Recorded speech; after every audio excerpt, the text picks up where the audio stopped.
পৃথিবীর একমাত্র দেশ যেখানে একটিও মশা নেই, বলুন তো সেটি কোন দেশ?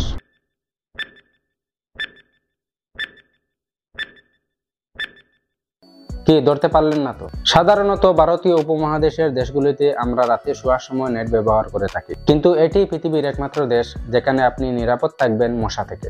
মশা আপনার রক্ত চুষে নেয়, কানের পাশে বিরক্তিকর আওয়াজ করে। সবচেয়ে বড় কথা হলো তাদের কামড়ে নানা রোগ ছড়ায়। এগুলোর কিছু প্রাণঘাতী হয়ে থাকে। এরা আমাদের নিত্যদিনের সঙ্গী, বিশ্বের সব জায়গায় দাপিয়ে বেড়ায় এরা, কেবল একটি দেশ ছাড়া, আর সেই দেশটি হলো নর্ডিক অঞ্চলের দেশ আইসল্যান্ড। কিন্তু কেন এই অঞ্চলে মশা নেই? এর উত্তর হলো দেশটির আবহাওয়া। আইসল্যান্ডের আবহাওয়া এত বেশি প্রতিকূল যে মশা টিকে থাকার সম্ভাবনাও নেই সেখানে। দেশটিতে একবার শীত শেষ হয়ে আবার শীত শুরু হয় 40 দিনের আগেই, ফলে কিছুটা বরফ গলে গিয়ে একটু জলে পরিণত হয়। কিছুদিন পর আবার বরফ জমে যায়। সাধারণত ডিম ফুটে একটি পূর্ণাঙ্গ মশা হতে সময় লাগে 40 দিন, কিন্তু আইসল্যান্ডের আবহাওয়া পরিবর্তন হতে এত সময় লাগে না।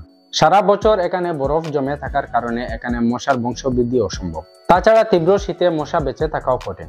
আবার অনেক বিজ্ঞানী মনে করেন আইসল্যান্ডের জলাশয়ের রাসায়নিক পদার্থের যে অনুপাত রয়েছে তা মশার বংশবৃদ্ধির জন্য উপযুক্ত নয়।